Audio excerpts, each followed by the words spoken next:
क्यों आज कब्रों और मजारों पे चादरें चढ़ाई जा रही है? क्यों इन पीरों से मांगा जा रहा है? क्यों इन कब्रों के पास जाकर के माथा टेका जा रहा है? क्यों इनसे बेटा बेटी मांगा जा रहा है? क्यों इनको इज्जत और जिल्लत के मालिक समझा जा रहा है? ओ मेरे भाइयों, तुम्हारे इसी बंगाल की धरती के ऊपर बहुत से कठमुल्ला तुम्हें मिलेंगे, बहुत से पीर तुम्हें मिलेंगे जो अपने आप को रब का दावा ठोंकते हैं। आओ मेरे दरबार में, हम तुम्हें बेटा देंगे, हम तुम्हें बेटी देंगे, हम तुम्हें कुर्सी देंगे, हम तुम्हें विनर बनाएंगे, हम तुम्हें जीत दिलवाएंगे, हम तुम्हारी दुकान की बरकत दिलवाएंगे। मेरे भाइयों, ऐसे ढकोसले बाबा तुम्हें मिलेंगे। अल्लाह की कसम, अल्लाह कहता है ये सब के सब झूठे हैं, ये सब के सब मक्कार हैं, ये सब के सब बेकार हैं, ये सब के सब गद्दार हैं, ये सब के सब लाचार हैं, सब के सब मजबूर, ये तुम्हें कुछ नहीं दे सकते हैं। ज़ौफ़त तालिब वल मतलूब, मांगने वाला भी कमजोर। और जिन बाबाओं से, जिन कब्रों वालों से, जिन मज़ारों से तुम मांग रहे हो, ये सारे के सारे कमजोर हैं, ये तुम्हें कुछ भी नहीं दे सकते हैं। इनको इतना भी पता नहीं है, वमा यशऊरूना अय्यान युबासून, इन्हें इतना भी पता नहीं दोबारा कब्र से ये जिंदा कब किया जाएगा। इनको इतना भी पता नहीं कि दोबारा कब्र से कब उठाए जाएंगे, लेकिन फिर भी कहते हैं आ जाओ मेरे पास, सारे मसले का हल है। बेटा बेटी नहीं हो रहा, चलो फला बाबा के पास चलिए। है आज बहुत से मुसलमान कमजोर दिल वाले, और ज्यादातर लड़कियां इस मामले में कमजोर हैं, ज्यादातर। अल्लाह की कसम सुनो, ये इतना बड़ा गुनाह है, इतना बड़ा गुनाह है कि सरजमीन के अंदर इससे बढ़कर के कोई गुनाह है ही। अल्लाह को छोड़ करके बेटा बेटी मांगने वालों, कब्रों में सजदा करने वालों, अल्लाह की कसम इससे बढ़ करके रुई जमीन के ऊपर कोई जुर्म नहीं हो सकता, कोई गुनाह नहीं हो सकता। क्योंकि अल्लाह के नबी से कभी किसी ने सवाल किया था, अय्यु ज़ंबी अअज़मु इंदल्लाह, अल्लाह की नजर में सबसे बड़ा गुनाह, सबसे बड़ा जुर्म, सबसे बड़ा पाप अल्लाह की दृष्टि में, अल्लाह की नजर में, अल्लाह की यहाँ कौन सा गुनाह है? तो उस वक्त अल्लाह के नबी जनाब मोहम्मद रसूलुल्लाह ने जो जवाब दिया था, वो जवाब ये था, अन तजअल लिल्लाहि निद्दन व हुवा खलक़का, सबसे बड़ा गुनाह ये है कि तुम अल्लाह के साथ किसी और को शरीक करो। सबसे बड़ा गुनाह कौन सा है? अल्लाह के अलावा किसी और को पार्टनर बनाओ। ये भी रोजी रोटी दे सकता है तो ये भी दे सकता है, बेटा अल्लाह भी दे सकता है तो बेटा पीर भी दे सकता है ना? आज बहुत से मुसलमान, बहुत से मुसलमान इसी में तो डूबा हुआ है। अपने अपने दुकानों में पीरों की तावीज को लटकाने वालों सुनो, ये तावीज लटकाने वालों, फला बाबा का तावीज लटका लो, रोजी रोटी में बरकत होगी, खाक बरकत होगी। अगर बरकत होती तो यही बाबा अपने अपनी दुकानों में कई तावीज लटका लेते, तुम्हारे मोहताज न बनते। 100-100, 200-200 रुपया, 300 रुपया तुमसे न लूटते। ये लुटोरे, ये लूटने वाले बाबा हैं, अल्लाह की कसम ये तुम्हें कुछ भी नहीं दे सकते हैं। जिनके ऊपर तुम भरोसा करते हो, ये अल्लाह की कसम सबसे बड़े मक्कार हैं। इनके पीछे भागने की तुम्हें जरूरत नहीं है, इनके पीछे जाने की जरूरत नहीं है। अल्लाह की नजर में सबसे बड़ा गुनाह है कि इंसान अल्लाह को छोड़ करके किसी और को अल्लाह का दर्जा दे दे। ये भी दे सकता, ये भी दे सकता, ये भी इज्जत का मालिक, ये भी इज्जत का मालिक, ये भी बेटा बेटी का मालिक, ये भी बेटा बेटी का मालिक। बीमार पड़ा तो धागा बांध दिया, बीमार पड़ा तो तावीज लटका दिया। सवाल करो, तुमने ये तावीज क्यों लटकाया, तुमने ये धागा क्यों बांधा? जवाब में कहता, मौलवी साहब ये तावीज मुसीबतों से बचाएगा, डायन और भूत से बचाएगा। ये धागा इंसान को बीमारियों से दूर रखेगा। मेरे भाइयों, ये धागा के इस बात के ऊपर दलील है कि अल्लाह के बराबर तुमने इसको बता दिया, इसको बना दिया है। अल्लाह बीमारियों को दूर करने वाला है। अल्लाह के नबी ने फरमाया अगर घर से कोई बच्चा निकलता हो तो उस बच्चे को फला फला सूरतें दम करके भेजो, फला फला आयतें पढ़ करके जाने के लिए बोलो, फला फला आयतें फला फला सूरतें उसको पढ़ करके जाने के लिए निकलने के लिए बोलो। किसी जिन और भूत का उसके ऊपर असर ना होगा।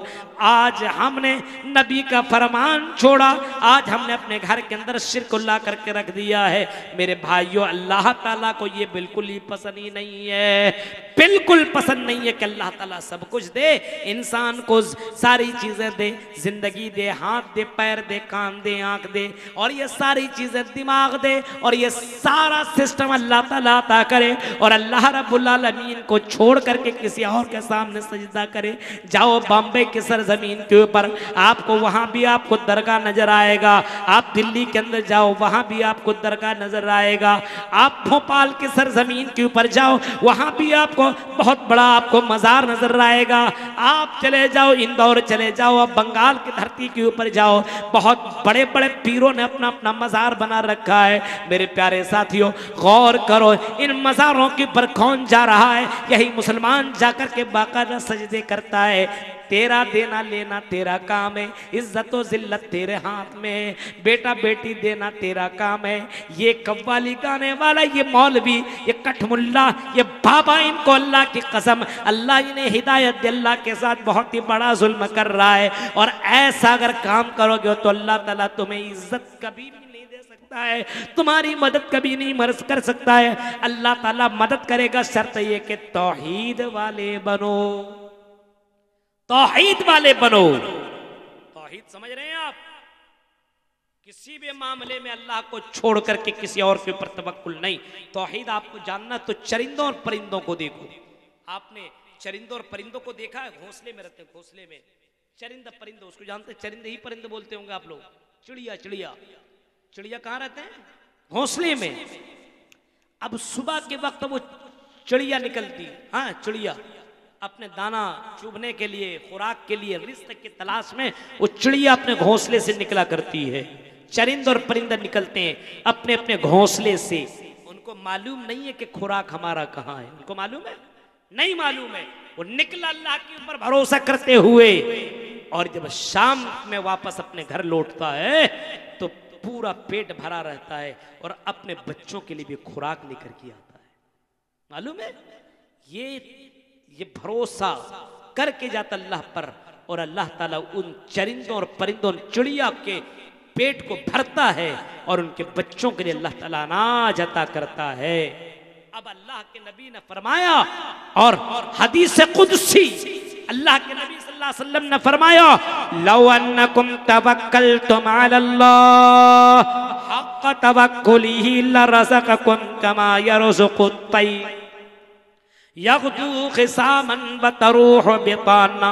अल्लाह के नबी फरमाते हैं, जिस तरीके से चरिंदा परिंदा यानी जिस तरीके से चिड़िया अल्लाह के ऊपर भरोसा करती है, अल्लाह के ऊपर तवक्कुल करती है, ऐ मुसलमान हो, अगर तुम अल्लाह के ऊपर वैसे ही तवक्कुल करने लगो, यग़दू ख़िसामन व तरूह बिताना, सुबह सवेरे वो भूखे पेट अपने घर से निकलते हैं और शाम के वक्त वो शिकम शेर होकर के वापस आते हैं, पेट उनका भरा रहता है। अगर तुम चरिंदों और परिंदों की तरह तुम भी भरोसा करने लगो तो अल्लाह ताला तुम्हें रोजी रोटी जरूर अता करेगा। जो अल्लाह समंदर की मछलियों को रोजी रोटी दे सकता है, 18,000 मखलूकात को रोजी रोटी दे सकता है।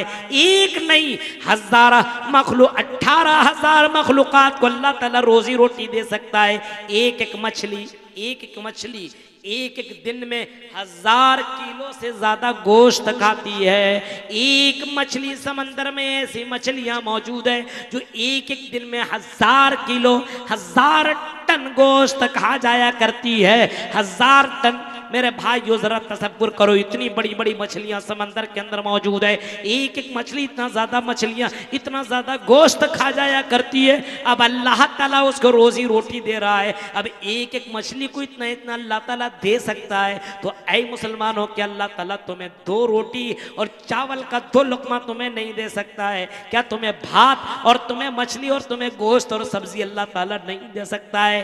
बिल्कुल अल्लाह दे सकता है, लेकिन अल्लाह पर तवक्कुल और भरोसा करोगे तब। आज है भरोसा अल्लाह पर। मोमिन बनो, मोमिन। हम मोमिन हैं, हमारा ईमान इतना कमजोर है, इतना कमजोर है कि आज छोटी छोटी चीजों में हम अपने आप को बेच दें। आपके यहां जहेज का कारोबार चलता है? बताइए, चलता है? बताइए। जहां कहीं पैसा ज्यादा मिल रहा है वहां पे शादी करेंगे हम अपने बच्चे की। दीनदार बच्ची मिल रही है, लड़की मिल रही है, गरीब घराने की है, लेकिन देने की ताकत नहीं है, कम दे सकता है। अच्छी लड़की है, सुंदर लड़की है, हाँ, लेकिन दूसरी जगह पे उतनी अच्छी नहीं है, लेकिन पैसे वाला मालदार है। क्या करते हैं? ईमान देख रहे हैं, ईमान वहां नहीं करेंगे, उस अमीर के यहां करेंगे।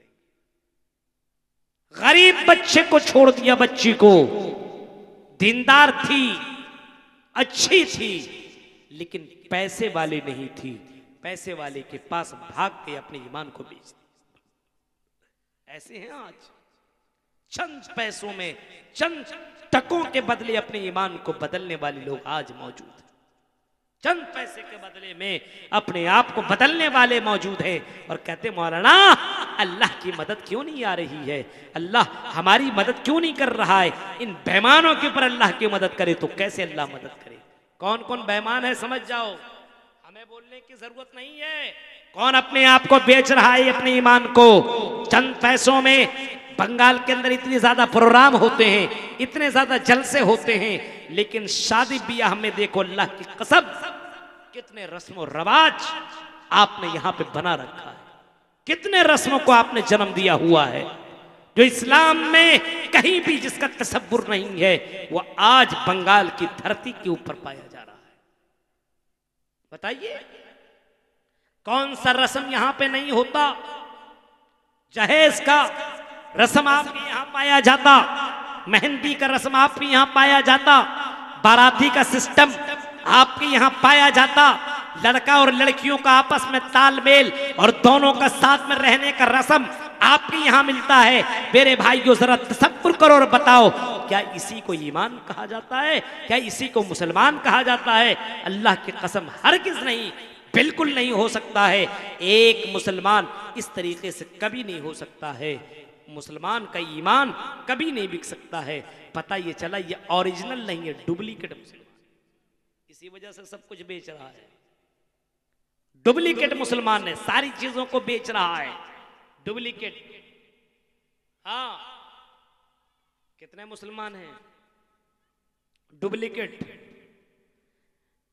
ईमान कैसा? अपने ईमान को मजबूत करो।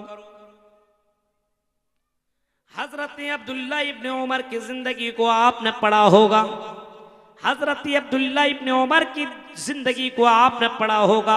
हजरत अब्दुल्ला इब्न उमर शिकार करने के लिए निकलते हैं, या ये कह लीजिए किसी सफर में निकलते हैं, और जंगल में हजरत अब्दुल्ला इब्न उमर को भूख लग जाती है, प्यास लग जाती है।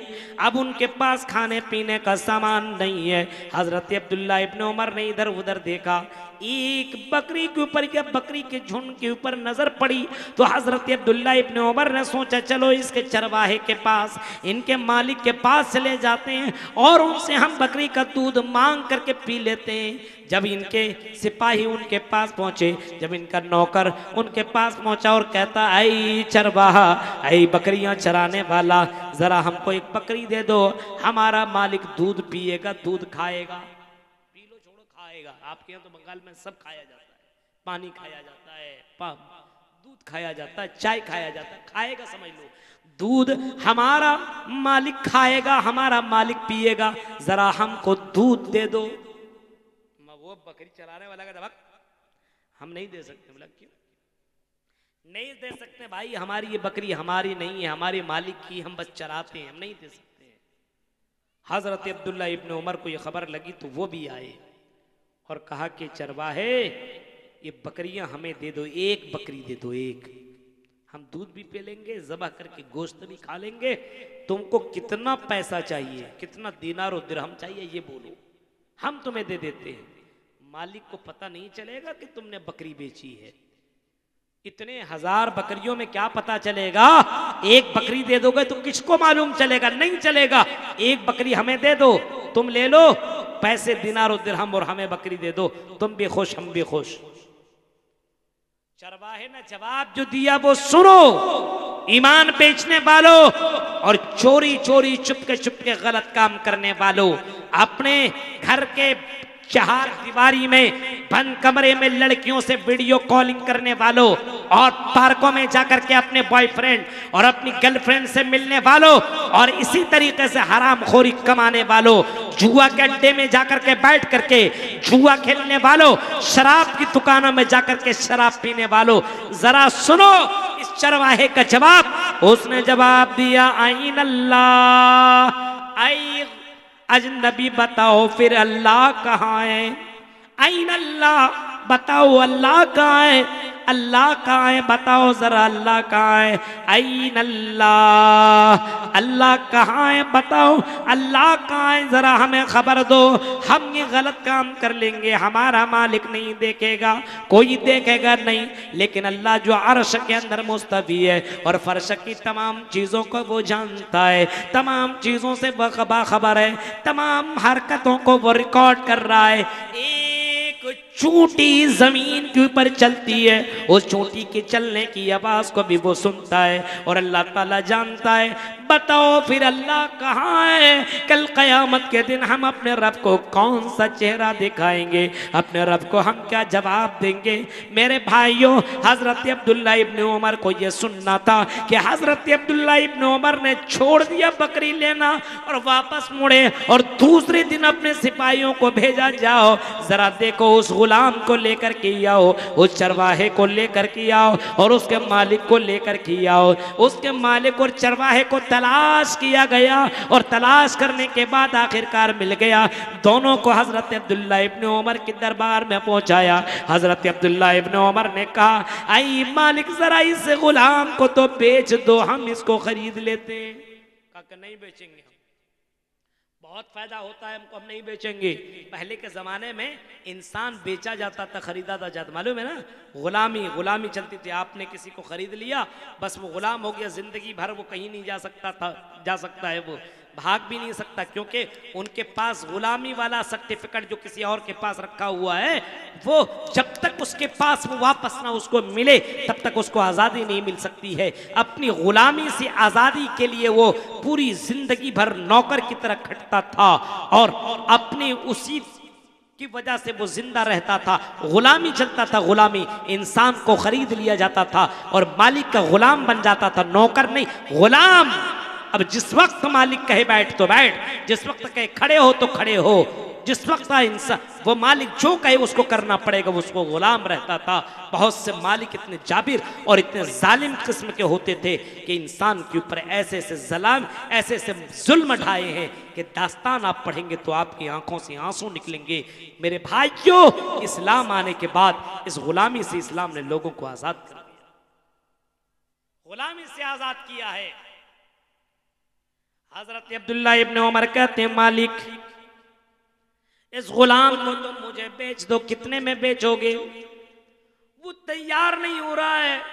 मान लो कि उसने कहा कि 1000 रुपया, 1000 रुपया हम तुम्हें देते हैं, हम तुम्हें दे दो। उस जमाने में 1000 बहुत होता था। इसने कहा कि नहीं। हजरत अब्दुल्ला इब्न उमर कहते हैं कि चलो 1000 नहीं, 2000 दे दो, ले लो, फिर भी तुम हमें ये गुलाम दे दो।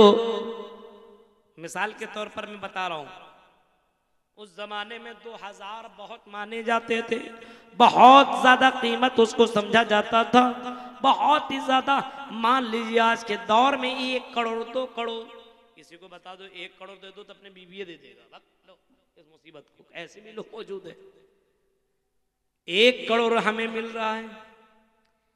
इतना पैसा देखा उसने तो उसने कहा कि चलो ठीक है, मेरा गुलाम तुम ले लो। बेच दिया उसने। हजरत अब्दुल्ला इब्न उमर ने गुलाम को खरीदने के बाद, मालिक चले जाने के बाद गुलाम को बुलाया और कहा, गुलाम हम तुम्हें आज आज़ाद करते हैं, हम तुम्हें गुलाम नहीं रखेंगे, हम तुम्हें अपना गुलाम नहीं बनाएंगे, हम तुम्हें आज आज़ाद करते हैं। और आई गुलाम सुनो, आई चरवाहे सुनो, अगर तुमको हमने आज खरीद करके हमने आज़ादी दी है, इसकी सबसे बड़ी वजह यह है कि तुमने वो जुमला बोला था, आइन अल्लाह, अल्लाह कहाँ है। इसी एक जुमले ने तुम्हें दुनिया के गुलामी से आज़ाद दे दी। अगर इसी जुमले के ऊपर तुम जिंदा रहे, बरकरार रहे और इसी के ऊपर तुम्हारी मौत हो गई तो तुम जहन्नम की आग से भी आज़ाद कर दिए जाओगे, जहन्नम की आग से भी बचा दिए जाओगे। एक जुमले ने तुम्हें दुनिया के गुलामी से बचा लिया। इसी जुमले पर अगर जिंदा रहे कि अल्लाह कहाँ है, तो तुम आखिरत में मरने के बाद जहन्नम से बचा लिए जाओगे। आज मुसलमानों के पास इसी चीज की कमी है। आज इंसान से डरता है लेकिन अल्लाह से नहीं डरता है। अल्लाह से डरता है? नहीं डरता है। अगर अल्लाह से डरता होता तो ये मुसलमान लड़कियां इंस्टाग्राम के ऊपर अपनी वीडियो ना छोड़ती। अगर अल्लाह से डरा होता तो फेसबुक के ऊपर अपनी अपनी वीडियो वायरल न करती, स्टेटस गाने न लगाती, अपने बाल और अपने जिस्म को न दिखाती।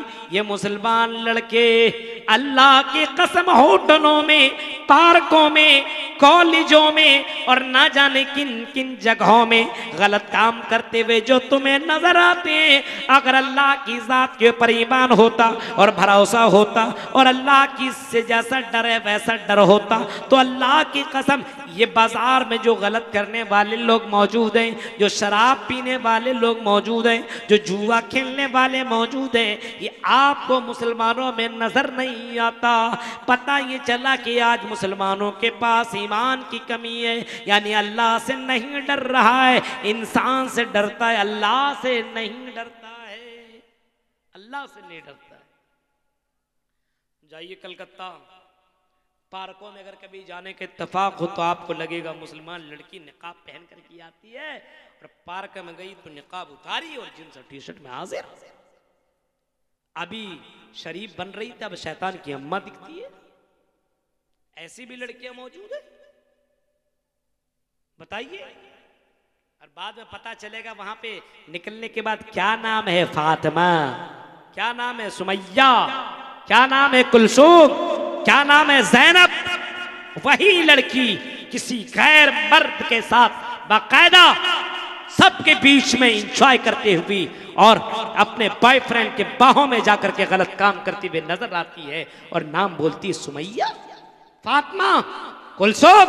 ऐसी लड़कियां जमीन के ऊपर रहेगी तो अल्लाह की मदद कैसी आएगी बताओ। अल्लाह से डर नहीं है, माँ बाप से डर है। होटलों के अंदर मुसलमान लड़कियों की लिस्ट देखो।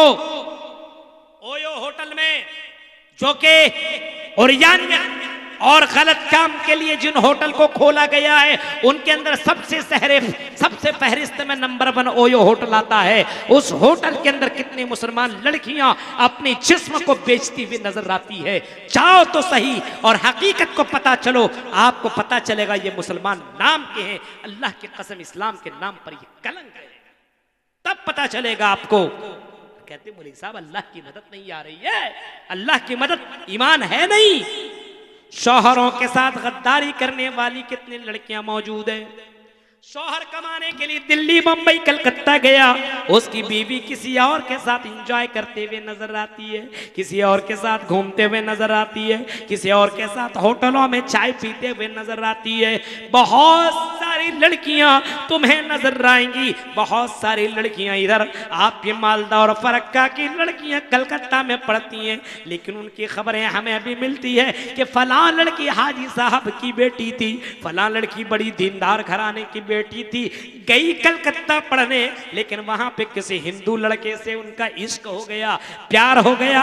अब वो हाजी साहब का भी वो नाम बदनाम कर रही है और कह रही है कुछ भी हो जाए हम इसी हिंदू लड़की के साथ निकाह करेंगे, हम इसी हिंदू लड़की के साथ हम अपना विवाह करेंगे, घर नहीं जा सकते, मरना गवारा है, लेकिन हम ये छोड़ना गवारा नहीं कर सकते। आपके मालदा की सरजमीन की ये वाकयात मैं बता रहा हूं मेरे भाइयों, कहीं और दूर की बात नहीं है।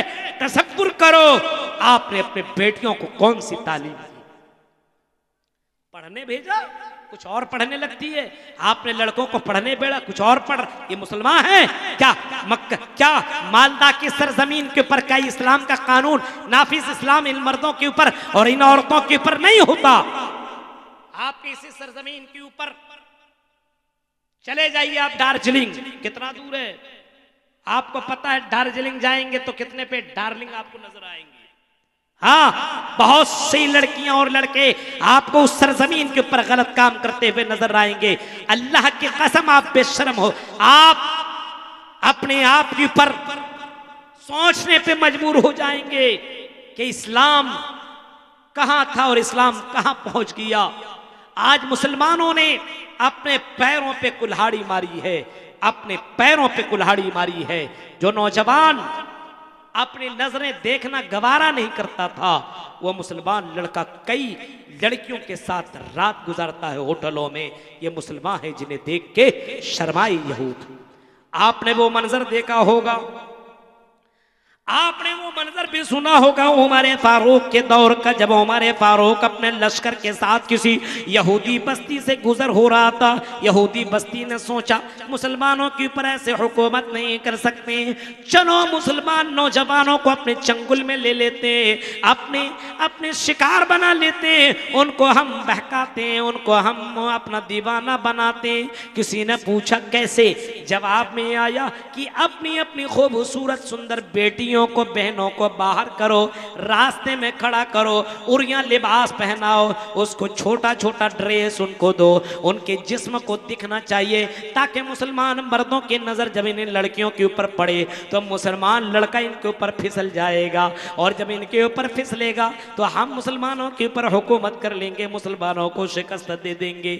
मेरे भाइयों, मंजर आपने सुना होगा, अमीरुल मोमिनीन के कानों में ये खबर पहुंची तो अमीरुल मोमिनीन ने अबुल कलाम सल्फी की तरह 2-2 घंटा तकरीर न किया, बल्कि कुरान की एक आयत पढ़ी, और कुरान की आयत आपने तमाम मुसलमानों के सामने पढ़ी, कुल्लिल मोमिनीना यग़ुस्सू मिन अबसारिहिम व यहफ़ज़ू फ़ुरूजहुम। ऐ नौजवानों, अल्लाह तुम्हें हुक्म देता, अल्लाह तुम्हें ऑर्डर देता है कि तुम अपनी निगाहों की हिफाजत करो, अपनी निगाहें नीची रखो और अपनी शर्मगाह की तुम हिफाजत करो। ऐ मुसलमानों, अल्लाह तुम्हें ऑर्डर दे रहा, अल्लाह तुम्हें हुक्म दे रहा है। कुरान की इस आयत को सुन लेने के बाद ये मुसलमान नौजवान अपने घर से बहुत ज्यादा दिन दूर थे, जब वो गलियों से गुजरने लगे, रास्तों से गुजरने लगे, लड़कियां हसीनो जमील थी, सुंदर थी, ब्यूटीफुल थी, बहुत ही ज्यादा खूबसूरत थी। उन लड़कियों ने नौजवानों के अपने तरफ बुलाने की कोशिश की, हजार कोशिश करने के बावजूद मेरे भाइयों लड़कियों ने, लड़कों ने पलट करके नहीं देखा, उन लड़कियों की तरफ निगाहें नहीं की। कुरान की एक आयत सुनने के बाद उनकी तरफ देखा न गवारा न किया। जब दूर निकल गए, जब उस गांव से, उस बस्ती से जब दूर निकल गए, बाहर जाने लगे, पीछे से ये लड़कियां दौड़ती हुई भागती हुई लड़कों के पास जाती है और कहती है, ओ लड़के, कौन सी कुरान को तुम मानते हो, कौन सी इस्लाम को तुम मानते हो, कौन से अल्लाह को तुम मानते हो, जरा हमें भी तो वो कलमा पढ़ा दो और हमें भी तो इस्लाम के अंदर दाखिल कर दो। तुम्हारा ईमान इतना पक्का है, तुम्हारा ईमान इतना सच्चा है कि हमारी तरफ तुमने देखना गवारा न किया, तुम्हारी निगाहें हमारी तरफ देखना गवारा न किया, जरा हमें भी कलेमा पढ़ा दो और उन्होंने अशहदु अल्लाह इलाहा इल्लल्लाह व अशहदु अन्ना मुहम्मदुर रसूलुल्लाह पढ़ करके वो भी मुसलमान बन जाती है। मेरे प्यारे साथियों, जरा तसव्वुर करो, गौर करो, ये ईमान कितना मजबूत था कि लड़कियां अपने तरफ बुलाती थी और बाकायदा खूबसूरत बन करके ब्यूटी पार्लर में जा करके सारा मेकअप करके आने के बाद लड़के उसकी तरफ देखना गवारा न करते थे। आज का मुसलमान सिर्फ हेलो और हाई कर दिया, या किसी फेसबुक में हेलो और हाई कर दिया, मैं अपना नंबर दूंगी, जरा कमेंट करो मैं कैसी लग रही हूँ। आज मुसलमान लड़का कमेंट करना चालू कर देता है। हाय रे मुसलमानों, जरा बताओ अल्लाह की मदद आएगी तो कैसी आएगी? आज मुसलमानों के पास ईमान नहीं है, आज मुसलमानों के पास अल्लाह का डर नहीं है, आज मुसलमानों के पास अल्लाह का खौफ नहीं है, आज अल्लाह ताला से नहीं डरता है। आज मुसलमान दूसरों से डरता है, पुलिस वालों से डरता है, गांव वालों से डरता है, समाज वालों से डरता है, अपने माँ बाप से डरता है, लेकिन डरता नहीं है तो सिर्फ अल्लाह से नहीं डरता है। डरना सिर्फ अल्लाह से चाहिए था, लेकिन अल्लाह का डर अपने समाज से खत्म हो चुका है। अल्लाह का डर नहीं, ईमान नहीं है, इसी वजह से अल्लाह की मदद नहीं आ रही है। 12 बज चुका, बहुत देर नहीं बोलूंगा। गौर कीजिए मेरे भाइयों, पहला प्रॉब्लम और पहला रीजन जो है अल्लाह की मदद ना आने की, वो रीजन है ईमान की कमी। ईमान कितना कब है देखिए, आजान होने के बाद कितने लोग नमाज पढ़ने तक नहीं जाते हैं। ईमान की कमी नहीं है। एक मुसलमान आजान सुन करके घर में बैठे, ये मुसलमान है। हाँ, आजान सुन करके दुकान में बैठा रहे, ये मुसलमान है। अल्लाह की कसम, ये मुसलमान के नाम पर कलंक है, उसको डूब करके मर जाना चाहिए था। आजान सुनने के बाद मस्जिद न जाओ, कौन जाएगा? तुम्हारी मस्जिदों को आबाद कौन करेगा?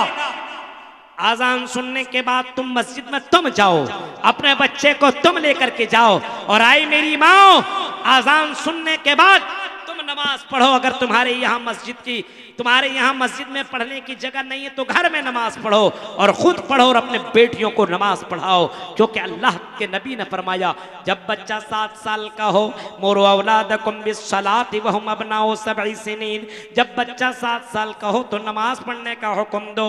और जब यही बच्चा 7 साल से ज्यादा हो जाए, यानी 10 साल को पहुंच जाए, तो मार मार करके नमाज पढ़ाओ, मार मार करके नमाज पढ़ाओ। ये नमाज सबके लिए है, सारे मुसलमान के लिए है, चाहे मर्द हो या औरत हो, या फिर कॉलेज में पढ़ता हो, या फिर यूनिवर्सिटी में पढ़ता हो या पढ़ती हो, या फिर मदरसे में पढ़ते हो, शादीशुदा हो गैर शादीशुदा हो, सभी लोगों के लिए ये नमाज है, और सभी लोगों के लिए नमाज वक्त पर है। इन्नस्सलाता कानत अलल मोमिनीन किताबम मौकूता, फरमाया नमाज उसकी औकात में पढ़ना जरूरी है। ज़ोहर की नमाज ज़ोहर में पढ़ो, असर की नमाज असर में पढ़ो, मगरिब की नमाज मगरिब, ईशा की नमाज ईशा में, फजर की नमाज फजर में। तुम अपने मस्जिद को आबाद नहीं करोगे तो तुम्हारी मस्जिदों को आबाद कौन करने के लिए आएगा? इस वजह से मुसलमानों, अपने अपने मस्जिदों को आबाद करो, तब अल्लाह ताला तुम्हारी मदद करेगा। अल्लाह के ऊपर जितना ईमान मजबूत होगा, जितनी तौहीद मजबूत होगी, तुम्हारी नमाज उतनी ज्यादा मजबूत होगी। तो पहला काम ईमान को मजबूत करना है। दूसरा काम वामिलुस सालिहात, क्या करना है? नेक अमल करना। नेक अमल जानते हैं किसको बोलते हैं? नेक अमल कहते हैं जिस काम को करने का हुक्म नबी ने दिया है। सुनिए, जिस काम को करने का हुक्म नबी ने दिया है, ठीक है, और जिस काम के करने में खुलूस हो, इखलास हो, रियाकारी ना हो, और ईमान साथ साथ में हो, तो वो अमल सालिह। मान लीजिए नमाज अल्लाह के नबी ने पढ़ने का हुक्म दिया, नमाज अल्लाह के नबी ने पढ़ी है, ठीक है। अब नमाज आप पढ़ रहे हैं नमाज, लेकिन आप नमाज नबी के तरीके पे नहीं पढ़ रहे हैं, तो नमाज होगी? नहीं होगी। नमाज आप पढ़ रहे हैं, लेकिन नमाज अल्लाहु अकबर, हम नमाज पढ़ रहे हैं, पता चला इधर मौलाना अबुल कलाम सलफी साहब आ गए, ओ आज तो मौलाना हमारे यहाँ बड़े मौलाना आने वाले थे, अरे वही तो हैं। अब आप नमाज पढ़ रहे थे जोर जोर से, जल्दी जल्दी, आपने देखा मेरे बगल में मौलाना जरजीस आए हुए, आपने आराम से पढ़ना चालू कर दिया। क्यों? मौलाना साहब मेरी तारीफ करेंगे, बड़ी अच्छी नमाज पढ़ रहे थे।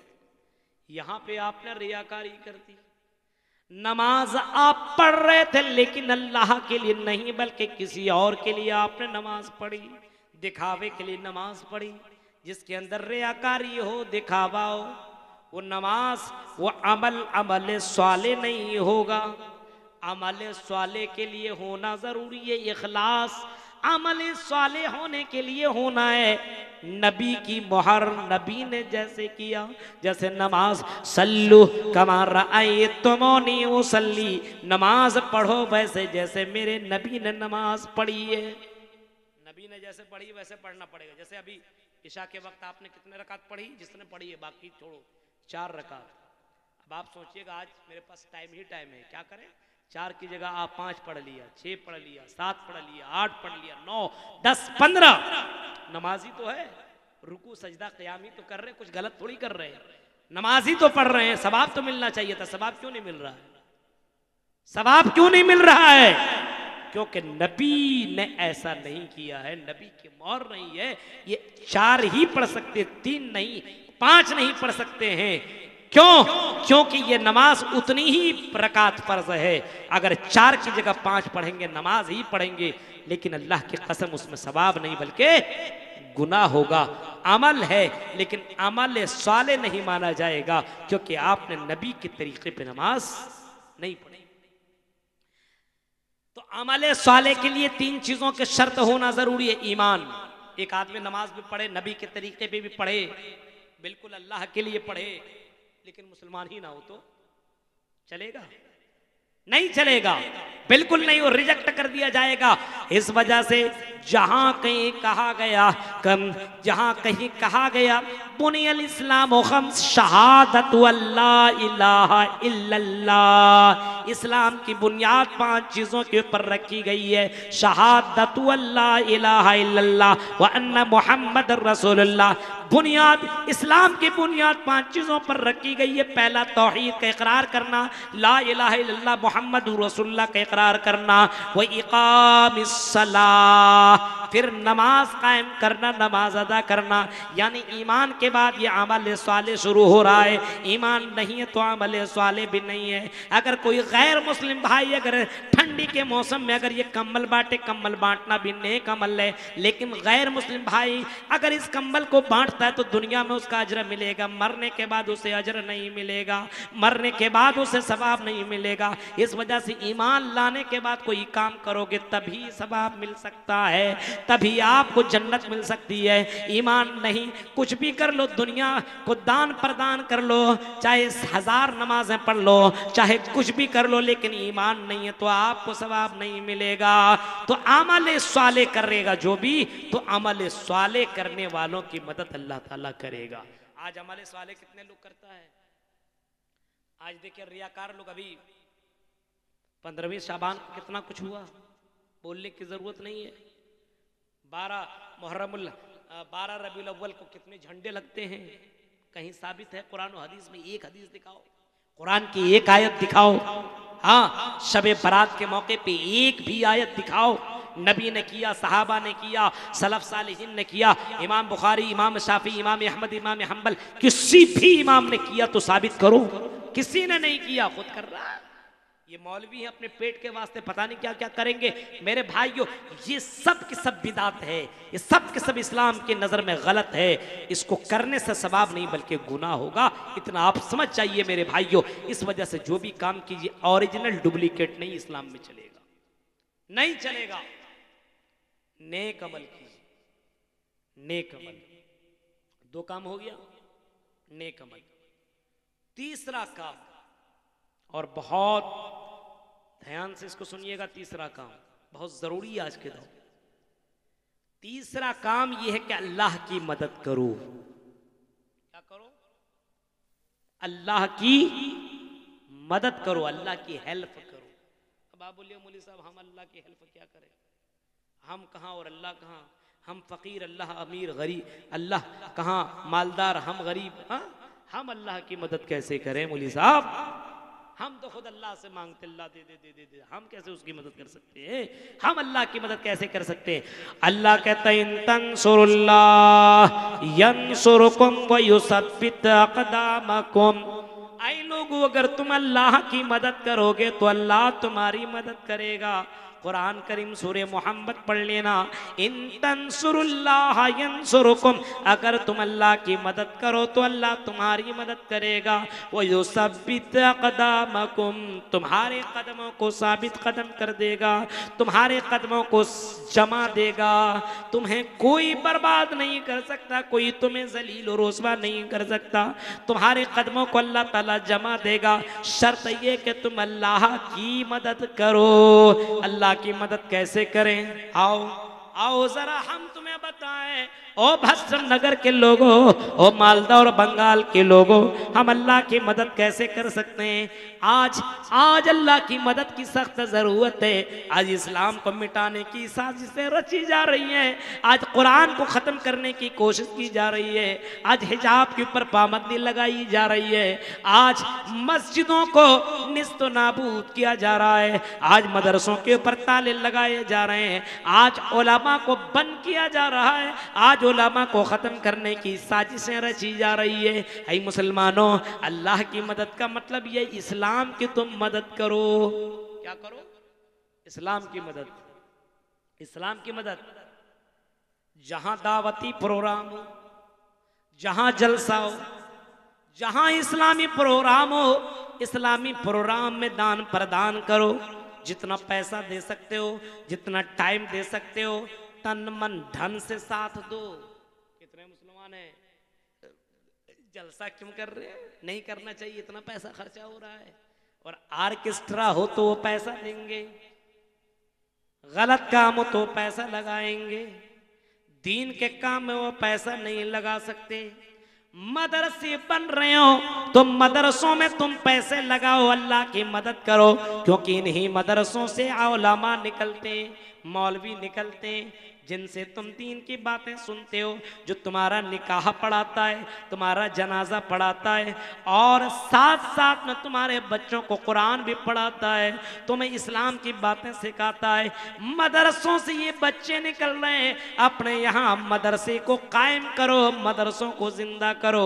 अगर तुम्हारे यहाँ मदरसे नहीं है तो जहाँ कहीं मदरसा हो, उन मदरसों को तुम मजबूत करो, क्योंकि इन मदरसों से उलमा निकलते हैं, हुफ़्फ़ाज़ निकलते हैं, जिनके पीछे तुम नमाज अदा करते हो। अल्लाह की कसम, ये मदरसे न रहे तो नमाज पढ़ाने वाला कोई न होगा, तुम्हारा निकाह करने वाला कोई न होगा, तुम्हारा जनाजा पढ़ाने वाला कोई न होगा। इस वजह से फरमाया इन तंसुरुल्लाह, तुम अल्लाह की मदद करो, यानी अल्लाह की दीन की तुम मदद करो। मदरसों को मजबूत करो, मस्जिदों को मजबूत करो। मस्जिद के अंदर जो इमाम है, इमाम साहब की मदद करो, मुअज्जिन साहब की मदद करो। मस्जिद को जो लोग चला रहे हैं उनके हाथ को मजबूत करो। कितने लोग हैं जो मस्जिद जाते नमाज पढ़ने के लिए, एक महीना तक नमाज पढ़ते, 10 रुपया भी नहीं देते। इतने कंजूस, महाकंजूस लोग हैं। कभी कभी 5 रुपया देता। बताइए, आप ट्रेन में सफर कीजिए, किसी मांगने वाले को अल्लाह के नाम पे दे दे दे दे, उसको 5 रुपया दीजिएगा, उठा करके आपको 10 रुपया दे देगा, ले मुझसे भी बड़ा फकीर तू है। और यहाँ पे क्या होता है, मस्जिद में 5 रुपया दिया, शर्म नहीं आती अल्लाह के घर में 5 रुपया देते हुए? जलसे में भी चंदे के लिए बात हो रही तो रोजाना, अब बताइए किसके लिए चंदा हो रहा है? मदरसा के लिए। किसके लिए? एक एक घर तुमने कई कई लाख रुपए का बनाया है। ऐ भस्टम नगर के लोगों, ये घर तुम्हें जन्नत नहीं दे सकता है, लेकिन अल्लाह की कसम मदरसा तुम्हें जन्नत में जरूर पहुंचाएगा, मस्जिद तुम्हें जरूर पहुंचाएगा। इस वजह से अमीरों, जिनको अल्लाह ताला ने नवाजा है, पता नहीं कब सांस तेरी अटक जाएगी, कब मर जाओगे, कब्र में चल जाओगे, दुनिया में सदक़े जारिया करके जाओ। ये मदरसा, ये सदक़े जारिया है। इन मदरसों को अगर तुमने कायम कर दिया, कहाँ भी मैं गया हुआ था, मिदनीपुर, वहां पे गया हुआ था, तो एक आदमी ने ही पूरा मदरसा बनवा दिया। एक ही आदमी ने, उसको अल्लाह ने नवाजा तो है, क्या 10 लाख 15 लाख चंदा करोगे, लो बनाओ मदरसा, बना दिया। आपके यहाँ भी बहुत से पैसे वाले लोग, ऐसा थोड़ी है 1-1 लाख दे सकता है लेकिन देगा नहीं। वही लोग है, मदरसा के लिए कौन पैसा देगा, जलसे के लिए कौन पैसा देगा, ये पैसा कब्र में लेकर के जाओगे। अल्लाह कहता मंज़ल्लज़ी युक़रिज़ुल्लाह क़र्ज़न हसना, कौन है जो अल्लाह को बेहतरीन कर्ज देता हो। उलमा को, मदरसों को, मस्जिद को अगर आप पैसा देंगे तो आप गरीब नहीं होंगे। अल्लाह 1 रुपया देंगे तो अल्लाह 700 गुना, 1 के रुपया में 700 रुपया या 700 से भी ज्यादा अल्लाह ताला देगा। अब बताइए कौन है दुनिया में जिसको हम 1 रुपया दें और 700 रुपया दें, कोई है? इसी वजह से हजरत उस्मान गनी के बारे में आता, जब मदीना के अंदर कहत पड़ गई, भूखे के लिए, खाने के लिए तरसने लगे, दाना के लिए तरसने लगी। मदीना की धरती के ऊपर जब कहत साली पड़ गई तो मदीना के ताजिरों ने अपने अपने माल रोकना शुरू कर दिया।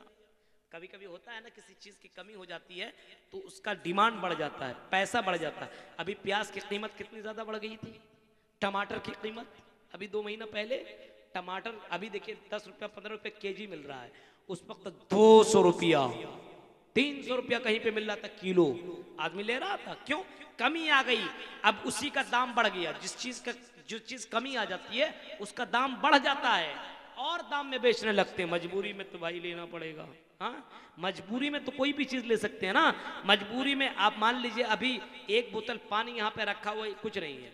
हाँ, और आप अगर ट्रेन में सफर करो, बहुत ज्यादा प्यास लगी और बीच जंगल में गाड़ी रुक गई हो और 1 बोतल पानी की जरूरत हो तो 1 बोतल पानी के लिए आप 500 रुपया भी देने के लिए तैयार होंगे, भाई पानी किसी तरह मिल जाए, क्योंकि सामान वही है लेकिन मजबूरी के टाइम में इसका दाम बढ़ जाता है। इसी तरीके से वो मदीना के सरजमीन के ऊपर जब कहत पड़ी तो खाने के लिए आदमी तरसने लगे और बाहर से कोई सामान आता था तो बड़े बड़े बिजनेसमैन लोग, ताजिर लोग उस सामान को खरीद लेते थे और कई गुना बढ़ा करके बेचते थे। ये करते थे। मदीना के बाहर बहुत से ताजिर पहुंचे और देखने लगे किसका सामान आ रहा है। कई सौ ऊंटों में शाम से सामान लदा हुआ ऊंटों में आया और ये सामान किनका था? ये सामान उस्मान गनी का था। उस्मान गनी रज़ी अल्लाह ताला अन्हु का था। ये उस्मान गनी कौन है? अल्लाह के नबी के दामाद हैं, जिनको अल्लाह ताला, अल्लाह के नबी ने 2 बेटियों को दिया था उनके निकाह में।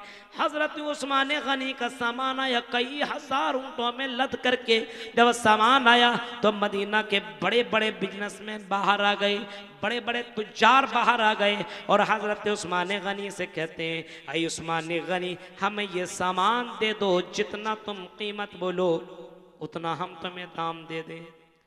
मान लीजिए चावल है, अभी हमारे यहाँ चावल आपके यहाँ 20 रुपया केजी मानिए, 25 रुपया केजी मानिए।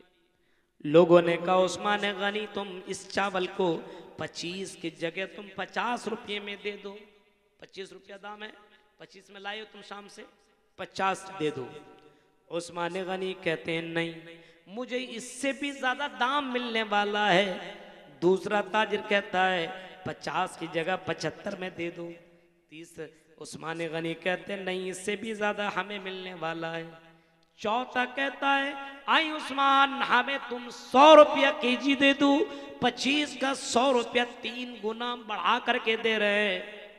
अब उस्मान गनी कहते नहीं, इससे भी ज्यादा हमें मिलने वाला है। एक चौथा और पांचवा ताजिर कहता है हमें 125 रुपये में दे दो।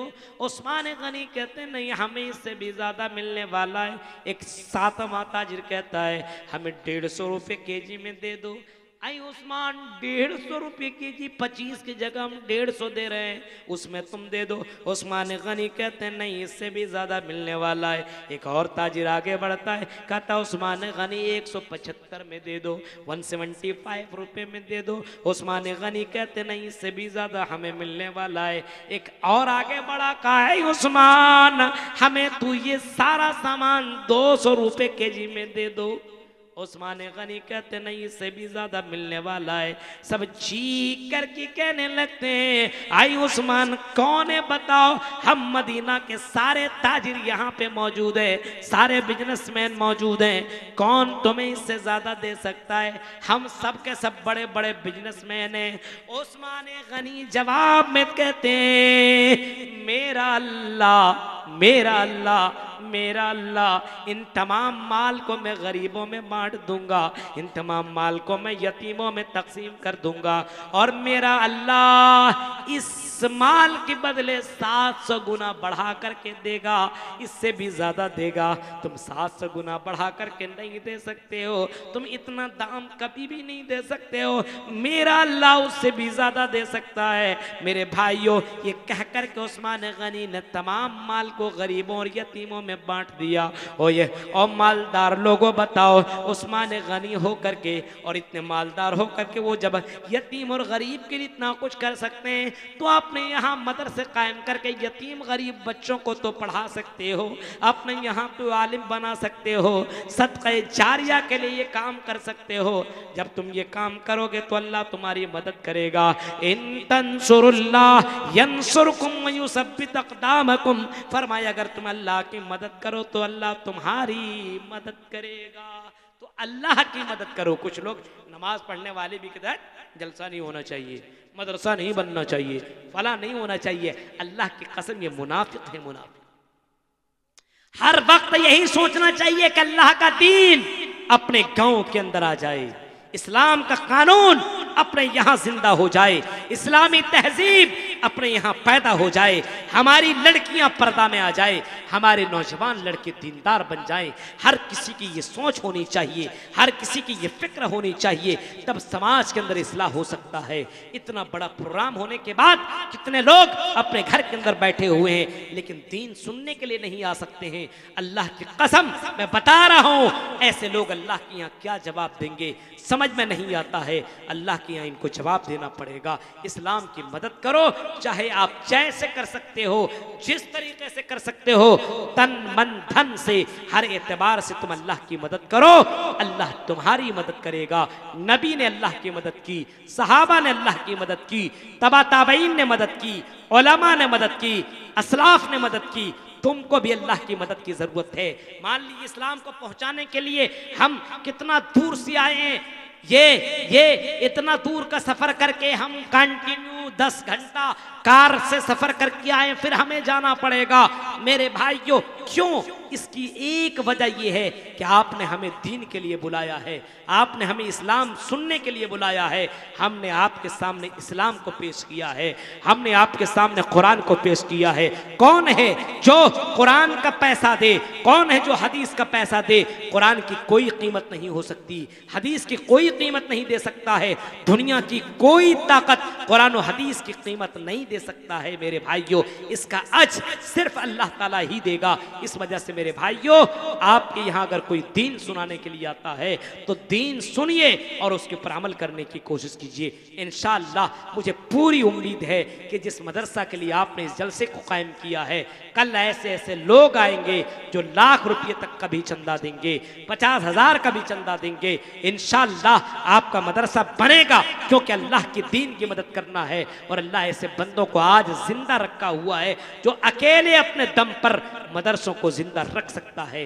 अल्लाह से दुआ करते कि अल्लाह आपके अंदर अल्लाह ऐसा हौसला दे, ऐसा जज्बा दे कि आपका जीना, आपका मरना, आपकी शादी ब्याह, आपका कमाना, आपकी तिजारत, आपके कारोबार सिर्फ अल्लाह के लिए हो।